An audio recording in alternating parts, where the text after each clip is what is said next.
오늘 우리 주신 하나님 말씀은 히브리서 2장 10절에서 18절까지 말씀입니다.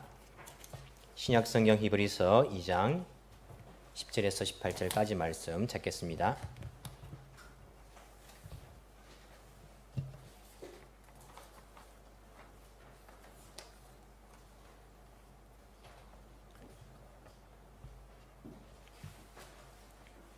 히브리서 2장 10절에서 18절까지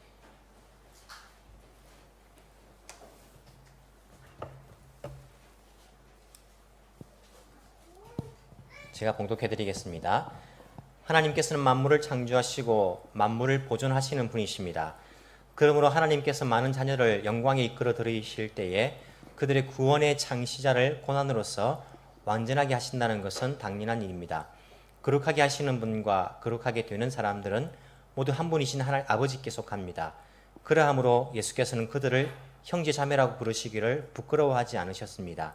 그리하여 그분은 내가 주님의 이름을 내 형제 자매들에게 선포하며 회중 가운데서 주님을 찬미하겠습니다 하고 말씀하시고, 또 나는 그를 신뢰하겠습니다 하고 말씀하시고, 보십시오 내가 여기에 있습니다, 또 하나님께서 내게 주신 자녀들이 여기에 있습니다 하고 말씀하셨습니다.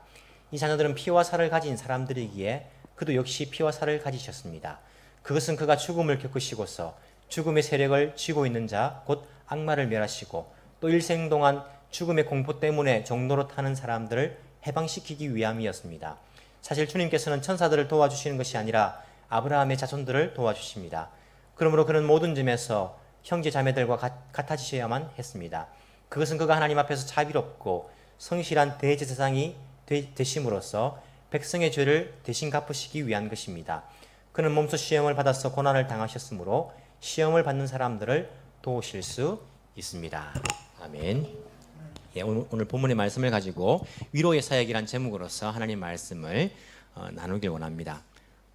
제 대학 친구 가운데에 목사님이십니다. 친구 가운데에 굉장히 똑똑한 친구가 한 명 있습니다.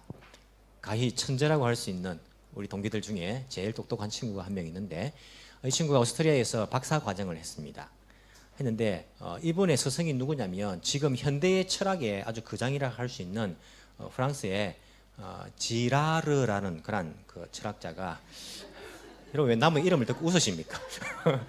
발음을 잘 해야 됩니다. 우리가 이걸 뭐 단축해서 읽으면 안 됩니다. 풀어가지고 지라르라고 이 아주 유명한 현대 철학자인데 그분한테서 배웠습니다. 그리고 한국에 돌아와서는 지금 교수 사역을 하고 있는데 하여튼 굉장히 똑똑합니다. 다른 사람하고 이게 지능이 다른 것 같아요. 똑똑했는데 처음에 한국 왔을 때에 제가 경주교회 부목사로 있을 때인데 제 친구가 처음 왔을 때는 이제 어디 뭐 갈 데도 잘 없지 않습니까? 그래서 우리 헌신 예배 때에 강사로 제가 담임 목사님께 요청을 해가지고 한번 왔었습니다. 여러분 근데 아주 똑똑하신 분들, 박사하신 분들은요 설교하시면 깊이가 정말 깊습니다. 너무 깊어가지고 사람들이 꿈속으로 빠져듭니다. 너무 깊어가지고 우리 이 친구가 전공이 뭐냐면 그 철학 가운데에 불교와 기독교 이렇게 약간 비교해가지고 하는 저도 잘 모르겠어 들어도, 그런데 주로 이제 불교에 관한 이야기를 이제 전공이니까 하는 거예요. 이게 뭐 이렇게 스카모니의 머리가 꼬불꼬불하지 않습니까? 그게 머리카락이 아니라 하더라고요. 뭔지 아십니까? 뇌가 튀어나온 거라더라고요. 워낙 이렇게 하다 보니까 뇌가 튀어나와서 이렇게 그 뇌라 하더라고요. 하여튼 불교에 관한 이야기를 하면서 마친 이후에 우리 할머니 집사님들이 나가면서 저한테 그런 말을 하더라고요. 오늘 설교하신 목사님 무슨 말인지 모르고 늘 스카모니 중요하게 뭐 이야기한다고 이렇게 이야기하시면서 가시더라고요. 이게 박사 과정을 해서 정말 똑똑하고 깊이가 있는데 일반 사람들이 알아듣기에는 조금 힘든 부분이 있을 수 있겠다 이런 생각을 했습니다. 그래서 뭐 석사 공부를 하고 박사 공부한 내용들을 사실은 쉽게 풀어낸다는 것이 쉬운 일이 아니지 않습니까? 저도 석사 공부를 했거든요. 어디서 했냐면 영국에서 맨체스터 대학원에서 석사 과정을 했습니다. 문학 석사를 이렇게 공부를 했는데 맨체스터 대학원이 그래도 대학교가 좋은 학교입니다.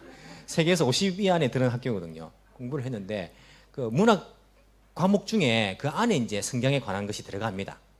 제가 그 중에 전공이 이제 성교학이거든요. 성교학 석사 공부를 했는데 그때 공부한 내용들을 웬만하면 말을 잘 안 합니다. 왜냐하면 말해도 조금 이렇게 사람들한테 공감이 되기도 힘들고 어찌 보면 내용이 뭐 은혜가 안 될 수도 있기 때문에 주로 잘 이야기를 하지 않습니다. 하지만 그 성교학 그 공부하는 가운데에 배운 내용 가운데에 유익한 부분들도 참 많이 있었습니다. 제가 머리가 안 좋아가지고 공부할 때 정말 힘들었습니다. 정말 죽을 고생을 했는데 그래도 고생한 만큼 제게 유익되는 점들이 있었습니다. 그 중에 잠깐 이야기하면 여러분 그 잠이 들기 전에 제가 잠깐 이야기를 하면 잠이 들라 하면 제가 딱 이야기를 중단하겠습니다. 선교에 관한 그런 여러분 보시면 그냥 뭐 마구잡이로 선교하는 것처럼 보이지만은 선교학을 연구하시는 분들이 있습니다. 그래서 오늘날 이 시대에는 어떻게 선교를 해야 되는가 굉장히 연구를 많이 하시거든요. 왜냐하면 이게 그 시대가 변하고 있으니까 지금 현대에 맞는 그 선교 정책을 내놓아야 되지 않습니까? 그래서 이 선교가 시대마다 정책들이 이렇게 다양하게 변화되고 있습니다. 옛날에는요 선교하면 선교 대상이 나라였습니다. 나라. 일본에 선교사 보내고 중국에 보내고 야 우리 어느 나라에 선교사 보낼까? 나라가 선교 대상이었거든요. 지금은 나라가 대상이 아닙니다. 지금은 뭐가 대상입니까? 종족 개념입니다. 부족 개념입니다. 무슨 말이냐면 한국은 나라나 종족이랑 똑같지 않습니까? 한국 사람 한 종족 아닙니까?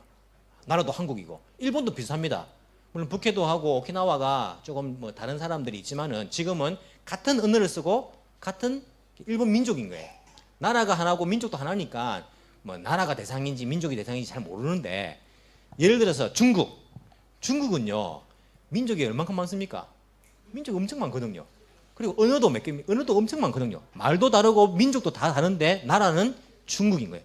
선교사를 파송할 때에 중국 선교사를 파송하는 것이 아니라 중국 안에 있는 어느 종족에게 갈 것인가가 지금은 선교의 대상입니다.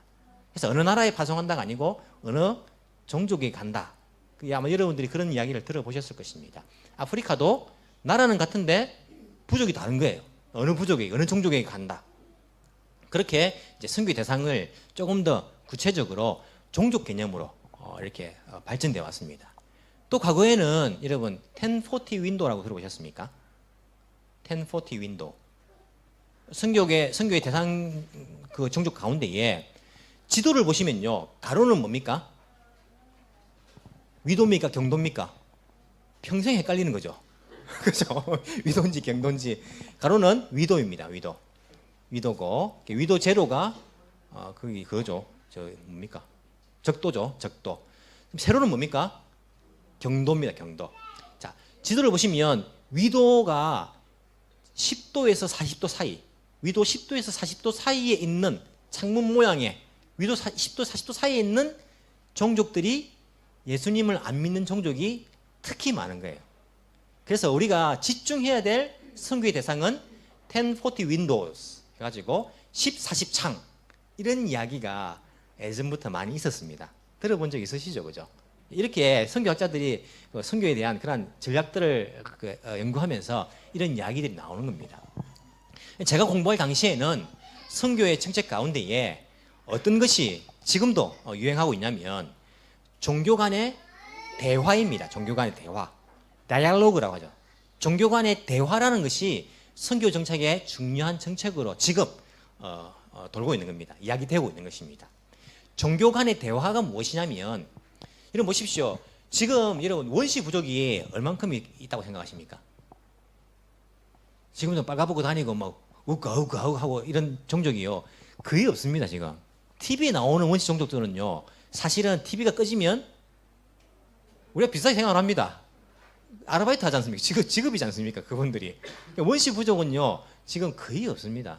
아프리카 가면 뭐 원시 부족 많겠지? 아프리카 가보십시오. 가보시면요. 오리나사보다 훨씬 더 큰 쇼핑몰 있고요. 그게 영화보러 다니고 다 그렇게 보면 원시 부족이라는 것이 사실은 많지 않습니다. 하지만 원시 부족이 있다 하더라도 부족이건 민족이건 종족이건 자기들만의 종교라는 것이 있습니다. 대부분 다 종교가 있습니다. 그리고 지금 선교에 집중적인 그 타겟이 되는 것이 이슬람 교도지 않습니까? 이슬람. 그 불교도 다른 종교의 사람들인 거예요. 우리가 그들을 전도할 때에 선교할 때에 가가지고 무조건 막 무식하게 막 이렇게 하지 말고 그들과 뭐 하자는 겁니까? 대화를 하자는 거예요. 다이얼로그를 하자는 거예요.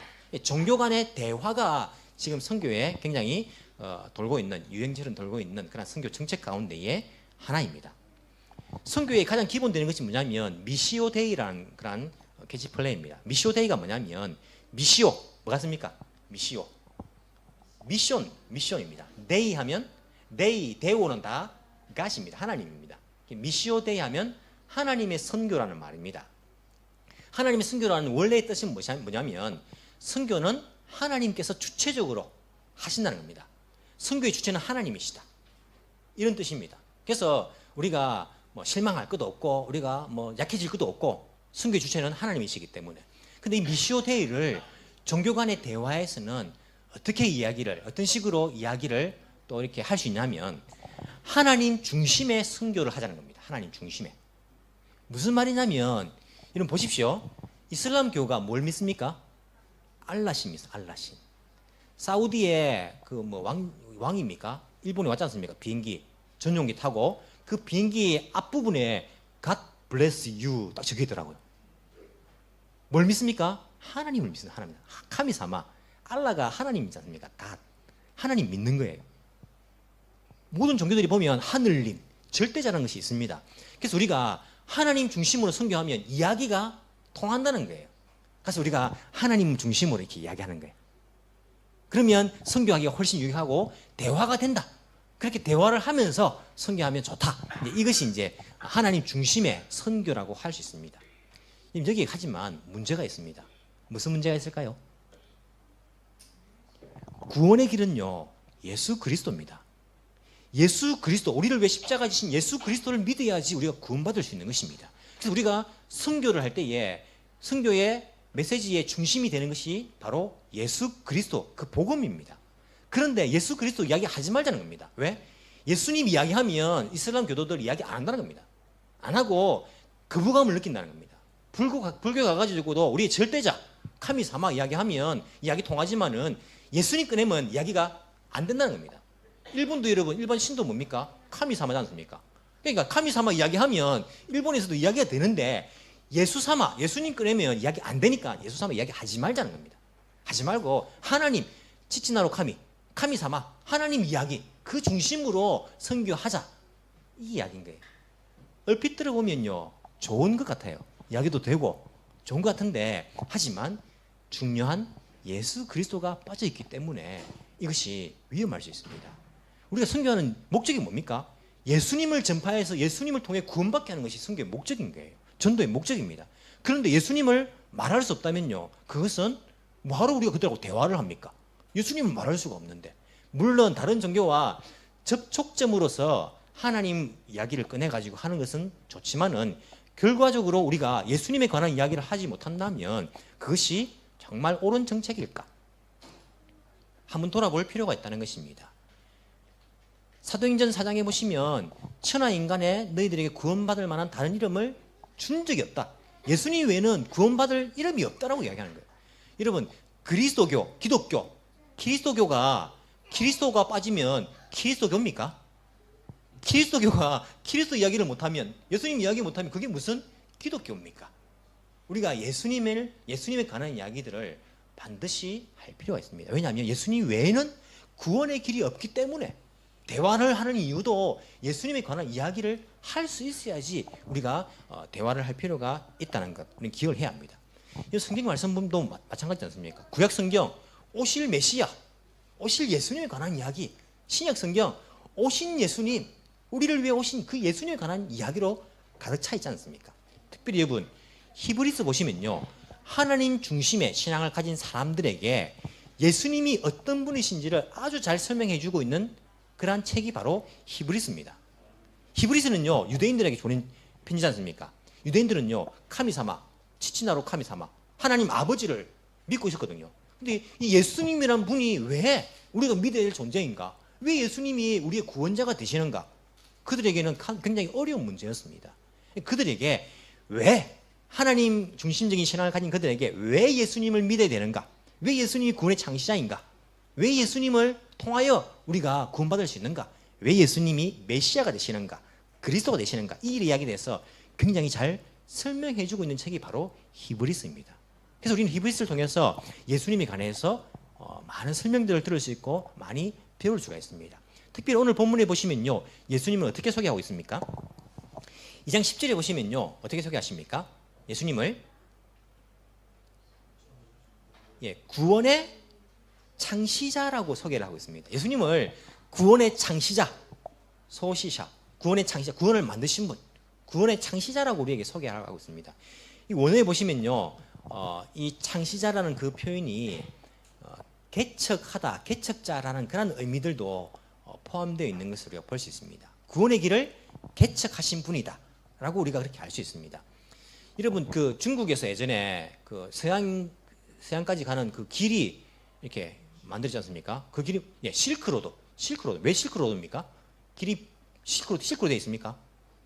왜 실크로드입니까? 중국에 비단을 실크를 메고 서양까지 가서 팔았기 때문에 그 실크로드라고 그렇게 이야기하는 거예요. 그 실크로드를 제가 찾아보니까 중국의 장건이라는 그런 사람이 개척했다. 물론 혼자 개척한 건 아니겠죠. 여러 사람이 중간중간에 이렇게 왔다 갔다 하다가 길이 결국엔 됐겠지만은 하여튼 장건이란 이 사람이 개척했다 나오더라고요.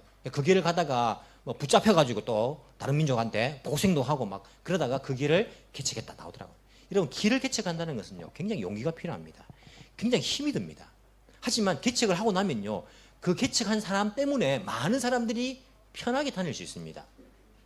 여러분, 이 실크로드 말고도요, 여러 길을 있지 않습니까? 남극의 길을 개척한 사람, 높은 산에 오르는 길을 개척한 사람, 아메리카 가는 백길을 개척한 콜럼버스라든지 이 개척자는 얼마나 힘이 되겠습니까? 저도 한 번씩 그런 생각 해보거든요. 우리 저기 슈퍼 가면 버섯 같은 거 팔지 않습니까? 버섯에는요, 먹을 수 있는 버섯이 있고 못 먹는 버섯이 있습니다. 못 먹는 버섯은 뭐랍니까? 우리 독버섯이라고 이야기합니다. 전 보면서 참 신기해요. 야, 처음에 분명히 누군가가 독버섯을 먹었을 것이다. 안 그렇겠습니까? 그걸 안 먹어보고 독이 있는지 어떻게 알겠습니까? 분명히 누군가가 독버섯을 먹어보고 죽을 뻔했을 것이다. 죽은 사람도 있을 것이다. 그렇기 때문에 야, 저거 먹으면 안 된다. 그렇게 알게 되지 않았겠습니까? 아닙니까? 누군가의 희생이 있어가지고 지금 우리가 버섯을 맛있게 먹고 있는 거예요. 누군가는 그 처음에 먹어보고 아파가 열나고 끙끙끙 알아 누웠다가 야, 죽을 뻔했는데 너 저희들 절대 저거 먹지 마라. 이렇게 말했기 때문에 우리가 독버섯을 먹을 수 있는 거 못 먹는 거 아는 거 아닙니까? 처음에 그 길을 개척한다는 것은요, 굉장히 희생이 필요합니다. 고난의 길입니다. 예수님께서 구원의 길을 여셨다, 개척하셨다고 이야기하는 거예요. 구원의 창시자. 이 세상에 사람들은요, 여러 길을 개척했지만은요, 인간이 구원받을 수 있는 길을 개척한 사람은요, 아무도 없습니다. 이 세상에는요, 죄인된 인간이 구원받을 수 있는 길은요, 어느 곳에서도 없었고 누구도 그 길을 개척하지 못했습니다. 왜냐하면 죄인들은 그 길을 개척할 수가 없는 거예요. 자기가 죄인이기 때문에. 그런데 예수님께서 그 구원의 길을 개척하셨다라고 우리에게 말씀하시는 거예요. 구원의 길을 창시하셨다. 구원의 창시자이다. 우리 예수님께서 구원의 길을 개척하셨습니다. 그런데 그 구원의 길이요, 무엇을 통해서 개척되다고 합니까? 구원의 창시자를 고난으로서 완전하게 하신다는 것은 당연한 일입니다. 그 구원의 길은요, 예수님의 고난으로서 그렇게 개척됐다라고 이야기하고 있습니다. 얼마나 예수님께서 그 구원의 길을 개척하신다고 목숨까지 버리면서까지 그 구원의 길을 개척하신 거예요. 여러분, 그 뒤에 보시면요, 예수님을 통해서 구원받는 사람들 형제 자매라고 부르기를 부끄러워하지 않으신다고 11절에 나오면서 12절에 보시면요, 내가 주님의 이름을 내 형제 자매들에게 선포하며 회중 가운데서 주님을 찬미하겠습니다 라는 그러한 인용 구절이 나옵니다. 성경의 중간에 뜩 이렇게 쑥 들어가 있는 부분은요, 인용한 구절입니다. 어디서 인용한 구절입니까? 이게 시편 22편 22절. 여러분, 시편 22편이 어떤 시편인지 아십니까? 유명한 시편입니다. 시편 22편. 시편 22편은요, 엘리 엘리 라마 아잡다니, 엘리 엘리 라마 사박타니, 나의 하나님 어찌하여 나를 버리십니까? 예수님의 십자가의 그 수완을 예언한 시편이 시편 22편입니다. 이 형제 자매들을 내가 회중 가운데서 주님을 찬미하면서 그 이름을 내가 그 가운데 선포할 수 있는 것은, 그들을 형제 자매로 내가 부를 수 있는 것은 예수님의 엘리 엘리 라마 사박타니, 그 고난이 있었기 때문에 고난의 길로 인하여서 구원을 창시하였다라고 우리에게 말씀하고 있는 겁니다. 예수님께서 창시하신 그 구원의 길은요, 개척하신 그 구원의 길은요, 예수님의 고난으로 열려진 길이다. 우리 그것을 알 수가 있습니다. 그 길은요, 다른 사람이 절대 열 수가 없습니다. 이 세상에 누구도 그 구원의 길을 개척할 수 없습니다. 오직 예수님만이 십자가의 그 고난의 길로서 구원의 길을 개척하셨다. 우리가 알 수 있습니다. 자, 그렇다면 여러분, 예수님께서 개척하신 그 구원의 길은요, 누구를 위해서 개척하신 길일까요? 중국 사람이 개척한 실크로드는요, 누구를 위한 길이었을까요? 중국 사람을 위한 길이었죠, 그죠? 원래 의도가 예수님께서 개척하신 그 구원의 길은요, 누구를 위한 것이겠습니까? 바로 우리 사람들을 위한 것이었다. 오늘 성경에서 우리에게 이야기하고 있습니다. 13절에 보시면요, 하나님께서 내게 주신 자녀들이 여기 있습니다. 하나님의 자녀들, 우리들을 위해서 예수님께서 그 구원의 길을 개척하셨습니다. 그래서 14절에 보시면요, 이 자녀들이 피와 살을 가진 사람들이기 때문에 구원의 길을 개척하신 예수님도 피와 살을 가지셨습니다 라고 이야기합니다. 16절에 보시면요, 주님께서는 천사들을 도와주신 것이 아니라 아브라함의 자손들을 도와주십니다 라고 나옵니다. 이런 특별히 시브리서 보시면 천사 이야기가 많이 나옵니다. 예수님이 천사보다 뛰어나신 분이다, 뭐 이런 이야기 많이 나오는데, 이 당시에 천사라는 존재가요, 굉장히 숭상을 받고 있었습니다. 안 그렇겠습니까? 천사를 숭배하는 사람들도 있었습니다. 천사를 찬미하는 사람들도 있었습니다. 사람들 생각에 이 당시에는요, 하나님 제일 높고, 그 다음에 천사, 그 다음에 우리 인간, 그 다음에 뭐 동물, 뭐 이렇게 있는데, 사람보다 천사가 위에라고 생각했습니다. 그래서 천사를 숭배하고 찬미하는 사람들도, 천사 숭배하는 사람들도 있었다는 것입니다. 하지만 예수님께서 구원의 길을 개척하신 것은 천사들을 위함이 아니라 사람들을 위함이었다. 그리고 천사들이 사람보다 위에가 아니고 사람들이 천사보다 위에다. 히브리서 말하고 있는 거예요. 1장 14절 보십시오. 1장 14절, 천사들은 모두 구원의 상속자가 될 사람들을 섬기도록 보내심을 받은 영들이 아닙니까? 뭡니까? 천사들은요, 우리를 섬기라고 보낸 거예요.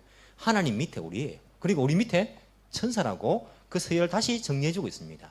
하나님께서 천사들은요, 상속될 사람들을 섬기도록 보내심을 받은 사람, 하나님의 일을 위해 사용되는 그 존재가 천사. 우리는 뭡니까? 우리는 하나님의 자녀들이라고 말합니다. 우리 하나님과 교제하는 하나님의 아들, 딸, 이렇게 이야기하는 거예요. 우리를 위해서 예수님께서 구원의 길을 열어주시고, 천사들은요, 우리를 돕기 위해서 하나님께서 보내주신 그런 존재이다. 그래서 예수님께서 구원의 길을 개척하신 것은요, 천사들을 위함이 아니었다. 왜냐하면 여러분, 천사들도요, 타락했거든요. 아닙니까? 천사가 타락해서 뭐가 됐습니까? 사탄이 된 거예요. 사탄. 악마가 된 거예요. 그래서 사람들이 이 악마 때문에 벌벌 떨고 있는 거예요. 근데 만약에 사람도 타락하고 천사도 타락했습니다. 예수님께서 사람보다 천사들, 타락한 천사를 위해서 내가 이들을 위해서 구원의 길을 열겠다, 이렇게 마음먹으셨다면 예수님은 무슨 모습으로 오셔야 됩니까? 천사의 모습으로 오셔야 되는 거예요. 천사의 죄를 위해서 구원의 길을 여신다면. 근데 예수님은 천사를 위해서 오신 것이 아니다. 타락한 천사를 위해서 오신 것이 아니다. 그 존재를 위해서 구원의 길을 여신 것이 아니다. 누구를 위해서? 타락한 인간을 위해서. 그래서 예수님께서 인간들이 피와 살을 가지셨으니까 예수님도 피와 살을 가지셨습니다. 17절, 그러므로 그는 모든 점에서 형제 자매들과 같아지셔야만 했습니다. 예수님께서 인간이 되신 이유입니다. 왜냐하면 우리 죄인된 인간, 타락한 인간들을 구원할 그 구원의 길을 개척하기 위해서 예수님께서는 인간으로 이 땅에 오셨다. 그것은 천사를 위함이 아니었다. 왜냐하면 예수님은 천사의 모습으로 오신 것이 아니라 바로 인간의 모습으로 오셨기 때문에, 바로 사람들을 위하여서 예수님께서 그렇게 하셨다라고 이야기하신 거예요. 예수님께서 자기가 고난을 당하셔가지고 구원의 길을 개척하셨습니다. 구원의 길을 창시하신 창시자입니다. 그런데 사실은요, 구원의 길을 다른 사람이 또 만들 수 있습니까? 만들 수 없습니다. 죄가 없는 존재가 없기 때문에요, 구원의 길은요, 예수님 외에 아무도 만들 수 없는 거예요. 예수님은 구원의 창시자기도 하지만 또 뭐가 됩니까? 구원의 종결자, 알파와 오메가. 나는 알파와 오메가요, 처음과 나중이다, 시작과 끝이다. 예수님께서 구원의 길을 창시하신 분이요, 끝내신 분입니다. 아무도 다른 길을 만들 수 없습니다. 유일한 길, 구원의 길, 바로 예수님께서 만드신 길이라고 우리에게 이야기하고 있습니다. 그런데 18절에 더 놀라운 말씀이 우리에게 있습니다. 그는 몸소 시험을 받아서 고난을 당하셨으므로 시험을 받는 사람들을 도우실 수 있습니다.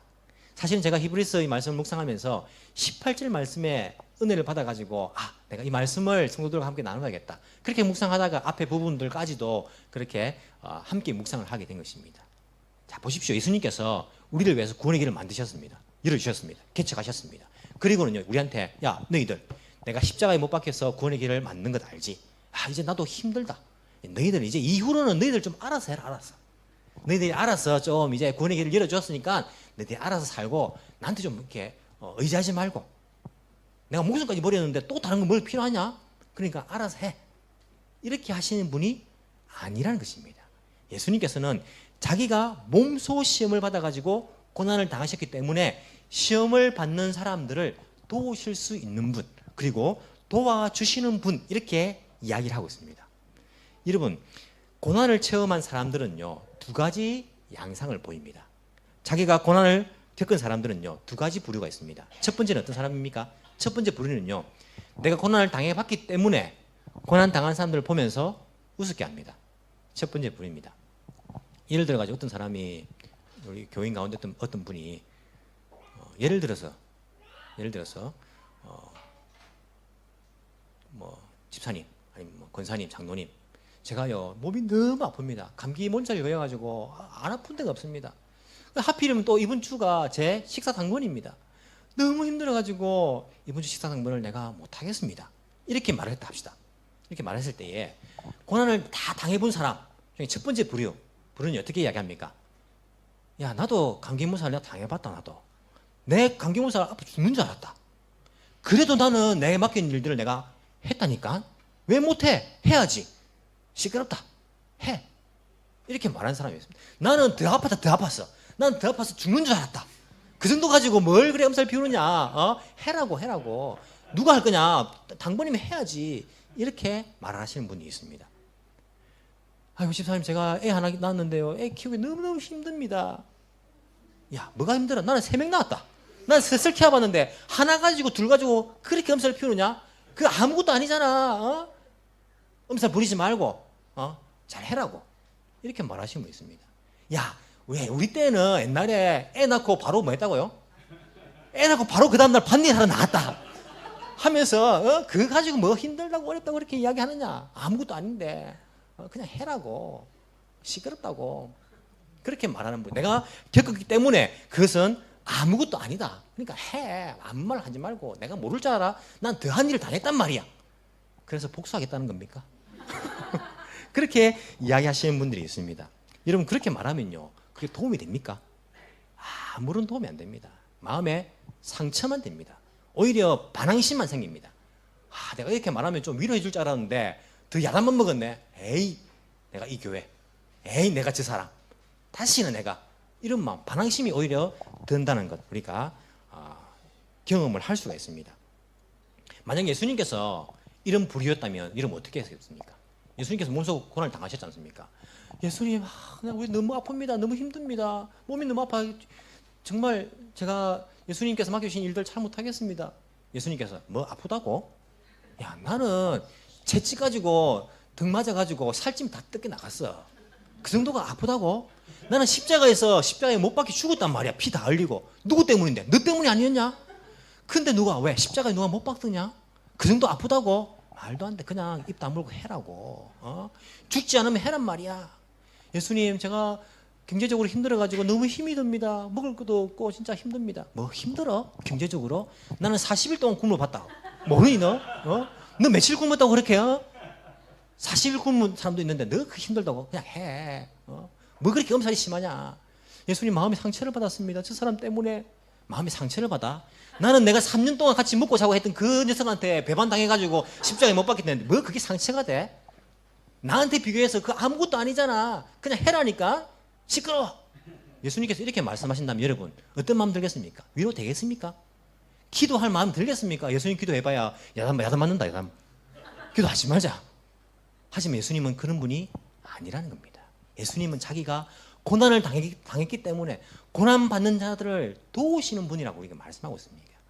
다른 부류는요, 사람들 사이에도 고난을 당해본 사람들은요, 이런 부류가 있습니다. 내가 고난을 다 당해봤기 때문에 다른 사람 고난을 이해를 하는 것입니다. 집사님, 권사님, 장로님, 제가 몸이 너무 아파가지고요, 이번 주 못하겠습니다. 아, 그래, 아프지. 나도 당해보니까 정말 이번 감기는 너무 독하더라. 너무 힘들더라. 힘들지, 아프지. 아, 내가 대신 아파줄 수도 없고 안타깝네. 내가 기도해 줄게. 힘내고 아무 염려하지 말고, 아무 생각하지 말고 집에서 쉬어.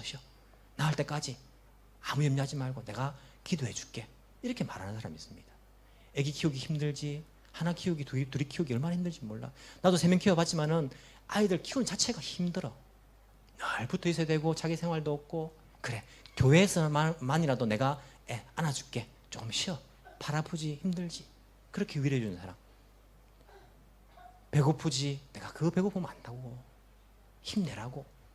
마음이 상처받아, 내가 그 마음 안다고, 힘내라고 위로해 줄게.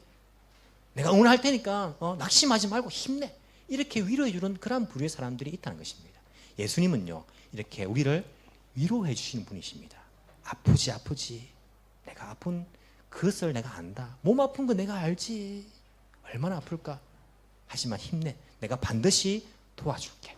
내가 반드시 고쳐줄게. 내가 낫게 해줄 테니까 힘을 내라고. 걱정하지 마. 경제적으로 힘들지, 배고프지. 내가 그 배고픈 경험을 내가 안다고, 그 고난을 안다고. 그러니까 걱정 마. 내가 생명의 양식이 되어줄게. 내가 도와줄 테니까, 내가 힘이 되어줄 테니까, 내가 위로가 되어줄 테니까 절대 낙심하지 말고, 걱정하지 말고 힘을 내, 용기를 내. 마음의 상처가 심하구나. 나도 그 마음 알지. 사람에게 배신당하는 그 기분 나도 알지. 하늘이 무너지지. 힘내. 하지만 먼저 당한 내가 그 마음 아니까 내가 위로해 줄게. 내가 힘이 되어줄 테니까 나를 의지해. 걱정하지 마. 내가 도와줄게. 그렇게 말씀하시는 분이 바로 우리 예수님이라고 오늘 본문에서 우리에게 가르쳐주고 있습니다. 로마서 8장 32절, 자기 아들을 아끼지 않으시고 우리 모두를 위하여 내어주신 분이 어찌 그 아들과 함께 모든 것을 우리에게 선물로 주지 아니하시겠습니까? 다른 것들을 아끼시겠느냐? 우리에게 아들까지도 내어주신 그분이 우리에게 위로해 주시고 힘이 되어주시고 능력이 되어주시고 우리에게 치료자 되어주시고 우리의 의지할 그런 분이 되어주신다라고 성경에서는 우리에게 말씀을 해주고 있습니다. 여러분 가운데에 사람으로 인해서 상처받은 분이 있습니까? 우리 예수님께서 위로해 주십니다. 나도 알지. 힘내라고. 내가 그 마음에 위로해 줄게. 여러분 가운데에 육신이 너무 힘들고 어려워가지고 정말 주님의 일을 하고 싶은데도 이 몸이 말 듣지 않아가지고 하지 못한 분 있습니까? 주님께서 위로하십니다. 걱정하지 마. 내가 힘이 되어줄게. 내가 그 육신의 아픔도 내가 알지. 겪어봤어. 내가 힘이 되어줄 테니까 절대 육신 때문에 마음 무너지지 말고 믿음 무너지지 말고 나를 의지해. 내가 반드시 고쳐줄게. 내가 반드시 힘이 되어줄게. 여러분 가운데 혹시 경제적으로 어려움 당하는 분 계십니까? 주님께서 말씀하십니다. 내가 그 아픔 알지. 내가 그 배고픔을 알지. 걱정하지 마. 내가 힘이 되어줄게. 내가 여호와 이레 그 말씀을 체험하게 해줄 테니까 걱정하지 마. 내가 도와줄게. 예수님께서 그렇게 우리 가운데 그 위로의 말씀을 전해주시는 그런 분이신 것을 우리가 반드시 기억을 해야 할 것입니다. 우리가 예수님을 닮아서 예수님의 그 위로 사역을 우리들도 감당할 수 있어야 할 것입니다. 이런 어떤 모습이 예수님의 제자의 모습이라고 생각하십니까? 어떤 모습이 예수님을 닮는 모습이라고 생각하십니까? 야, 그 정도 아무것도 아니야. 뭐 그 정도 가지고 그렇게 엄살을 부리냐? 이게 예수님의 제자의 모습이라고 생각하십니까? 아니면 힘들지, 어렵지, 걱정하지 마. 내가 위로해 줄게. 내가 힘이 되어 줄게. 내가 도와줄게. 내가 기도해 줄게. 이 모습이 예수님의 제자의 모습이라고 생각하십니까? 어떤 모습이 예수님을 더 닮은 모습이라고 여러분 생각하십니까? 때로는요, 한국에서 교회 생활할 때에 교회 중직자들 가운데에 정말 말하면 야단치시는 분들이 많아요. 권사님, 장로님 이렇게 했어요. 야, 그거 아무것도 아닌데 그 정도 가지고 아빠 안 죽으면 교회 와야지 하면서 오히려 이렇게 우리에게 상처가 되는 분들을 만나볼 때가 있었습니다. 여러분 교회의 직분자들은요, 위로의 사역들을 잘 감당할 수 있는 사람들이 되어야 됩니다. 저 권사님께 가면 내 마음에 위로가 돼. 내 마음의 상처가 치유가 돼. 저 장로님과 함께 이야기하면 내가 신앙의 도전을 받아. 이런 사역들을 감당해야지 우리가 저주의 통로가 되어서는 안 되지 않습니까? 저분 만나면 내가 마음의 상처를 받아. 저분 만나면 내가 정말 교회 나가기 싫어. 저분하고 이야기하면 내가 피하고 싶어.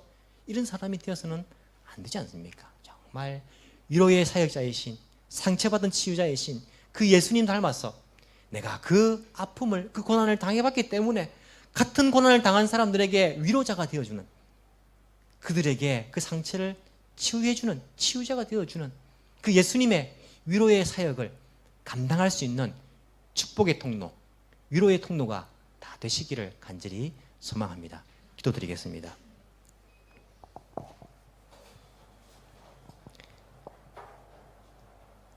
우리의 구원자 되시는 하나님 아버지 감사합니다. 우리를 위해서 이 땅에 예수 그리스도를 보내주시고 그 아들을 아끼지 않고 십자가에 죽기까지 우리를 사랑하여 주신 것 너무나 감사드립니다.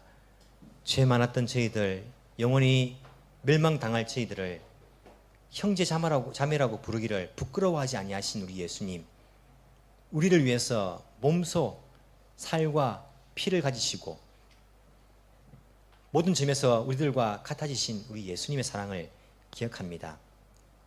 천사를 위해서는 아무것도 구원의 사역들을 해주신 것 없지만은 우리 죄인들을 위하여서는 예수님께서 직접 대제사장으로서 십자가의 제물이 되어 주셨습니다. 주님 감사합니다. 그것이 우리에게 큰 위로가 됩니다. 거기에다가 우리가 혹시 고난을 당하고 시험 받을 때에 여전히 우리를 도와주신다라고 약속해 주셨습니다. 주님, 힘들고 어려울 때마다 십자가 바라보며 힘을 얻을 수 있는 저희들 되게 도와주옵소서. 이 세상에 고난이 많습니다.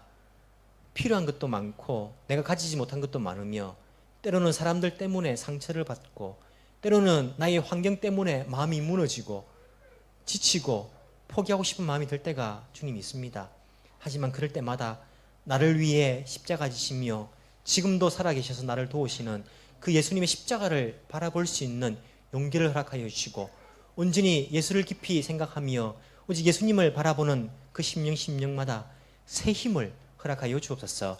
십자가 바라보면 위로가 되게 하여 주시고 예수님 생각하면 새 힘이 나게 도와주시며 우리 주님 걸어가신 그 길, 나를 위해 지신 그 십자가 생각하면 주님 우리에게 큰 힘이 되며 위로가 되며 또한 우리의 믿음의 근원이 될 수 있도록 하나님께서 은혜 베풀어 주시기를 간절히 소망합니다.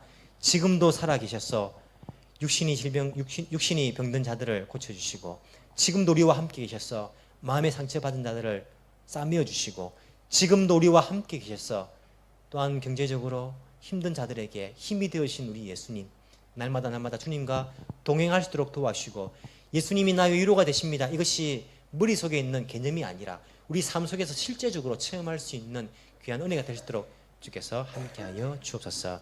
주님, 우리가 서로에게 이런 위로의 사역자가 되기를 원합니다.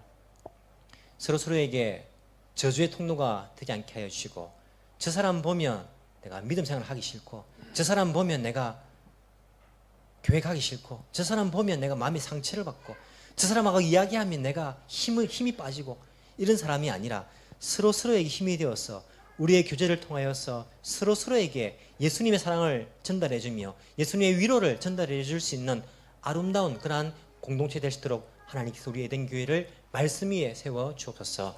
감사드리며 살아계신 예수님 이름으로 기도합나이다. 아멘.